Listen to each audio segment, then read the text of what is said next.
Hey, it's Timescark11 with another blade buffing video, this time on Bitball blades. So unlike the others covered, Bitballs are already really good throughout most of the story, but then late game and especially post game, healing in general falls off, which means that Bitballs being about pure healing fall off hard. So the way we're going to be buffing Bitballs is to make them general party support rather than just raw healing. Boreas is shaped like a friend.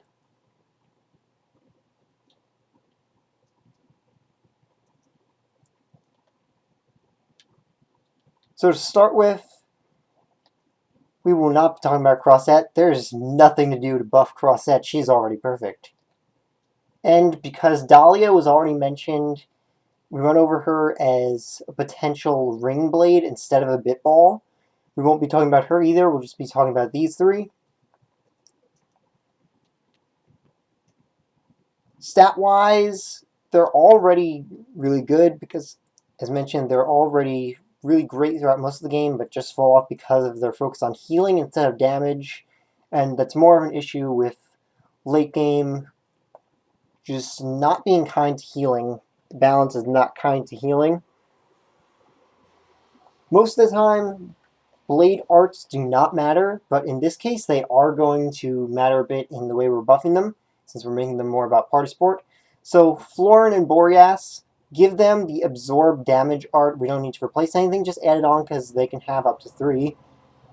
Vess already has it, but Vess has nothing else, so we're also going to be giving Vess a crit up blade art.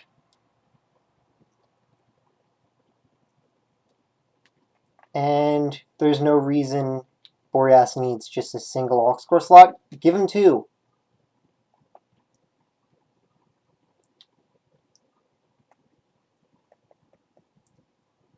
So I believe this has a critical modifier, so it's fine. We don't need to change that. I could be wrong, though, but if not, if I'm wrong about that, then just give it a critical modifier and it's fine. This one, I would replace this with some kind of better effect. I think something similar to Corvin's special effect of granting evasion when you use the special, but for this, I would make it apply to the whole party. Basically, make this Ghost Factory. Give this guaranteed 3 hits evaded on every party member, or make it 4 and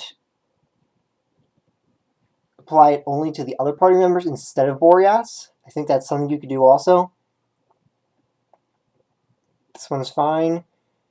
Now this is a really worthless skill because Boreas is not going to be dealing much damage. So he's probably not going to be the one defeating enemies. So for this, I would put in a party-wide evasion buff. Nothing too big, maybe 15% evasion buff to the whole party. Not anywhere as big as Mithra or Shulk, but it will be significant enough to make it worth using him for support. Maybe 20%, since it could, of course, stack with the others. So yeah, maybe 20% party-wide evasion buff at max affinity, I guess. Or we could make it 15 and just apply it all times, but 20% max affinity would be much better. And then increases evasion rate by 45% when infinity is at max. This is already great for him, so we don't need to change that. Combining it with a party-wide, maybe we can make the party-wide evasion buff apply only to the other party members, so that we've got these 2 skills to give a lot of evasion to Boreas and some decent evasion to the other party members. This is pretty good, but it could be a lot better. I think the 50% chance of knockback is fine on its own, but let's add spike damage to this. I mean, it won't be amazing, but it's somewhat more useful if you add spike damage to this, because Boreas is a very tanky healer blade. He's got big defenses, HP mod, and he's got the evasion buff already. So I think that just adding spike damage to this could be fine, because he already works as somewhat of a tank. So yeah, making him more of an evasion tank with party-wide evasion buffs on his special and on this. Next up, Florin. This is so bad. Why do you give launch damage increases to blades like this? There's so little opportunity to take advantage of that compared to Topple. So I would replace this and give a unique effect of having this be a special that adds damage barrier to the party. So we're going to make Florin the damage barrier focused Bitball Blade. Boreas is the evasion focused. Florin is going to be the damage soaking version. So we'll make this apply damage barrier. This one's fine, and this one's fine already. This is, I mean, it's not bad, but it's kind of situational because you already heal very well already. So I think something we could do with this is increase effectiveness of party healing by 25% and increase party damage by 5%. I mean, it's not huge.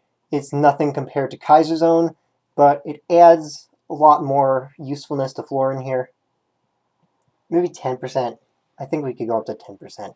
Actually, let's drop the party healing down to 10% and then also increase party damage by 10%. So increase party damage and party healing by 10% at max affinity.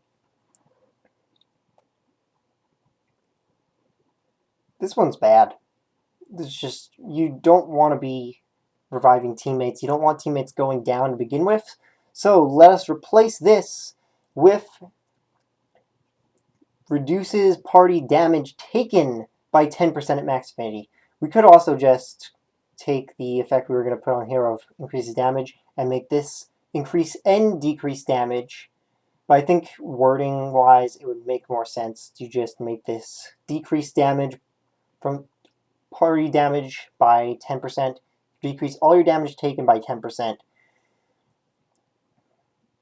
when at max affinity, and unlike Newt, make this one just apply at any range.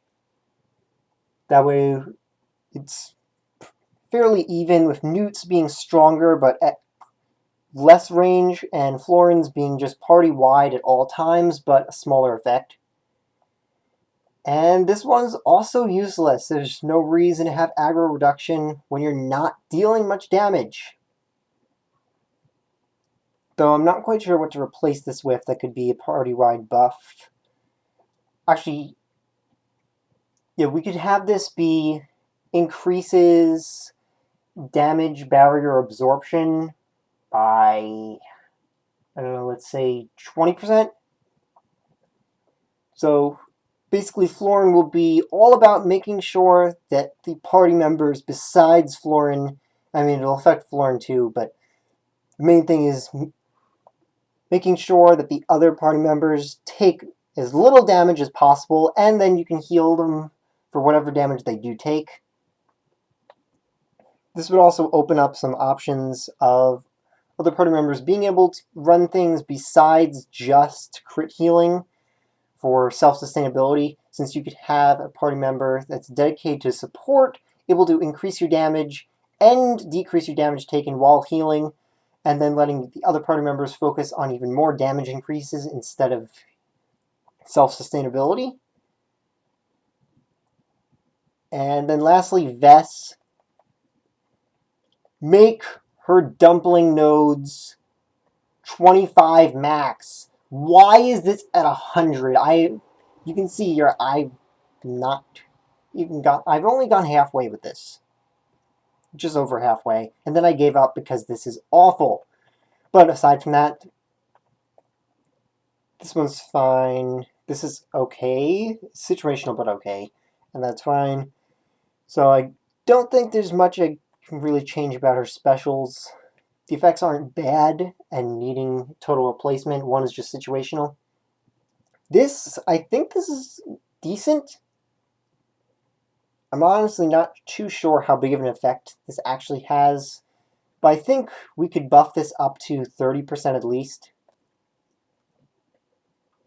This is utterly worthless. Just utterly, utterly worthless.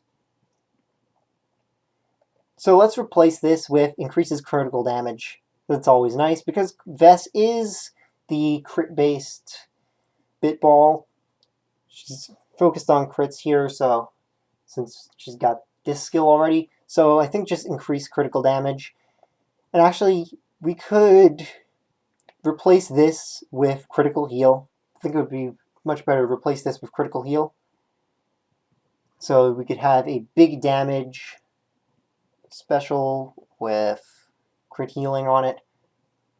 And I'm not sure if there's already a crit modifier. If not, then make it a crit modifier so it's a guaranteed crit on this when you have her at max crit rate already. And that's really it for Vess. I can't think of too much else to do with her, because we already made Boreas the evasion buff focused one, and we already made Florin the damage absorption based one. I don't know, maybe we could have, instead of, yeah, we could make this instead be a party-wide crit buff. That's something we could do instead of crit damage. We could have 15% party critical buff active at all times. So then that would stack with her own and give her... Let's see, I don't think she has... Yeah, she definitely does not have Moon Matter on right now. But I think we could... If you put Moon Matter on there along with a crit up chip, crit up Aux Core, and then you have another 15% of just straight buff to it, I think she could get somewhere around 60%, maybe 65% crit rate.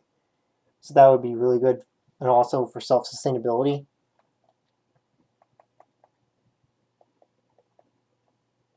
So you either make this crit damage or party-wide crit buff. Either one would work. One would just make her more damage-based and the other more support-based.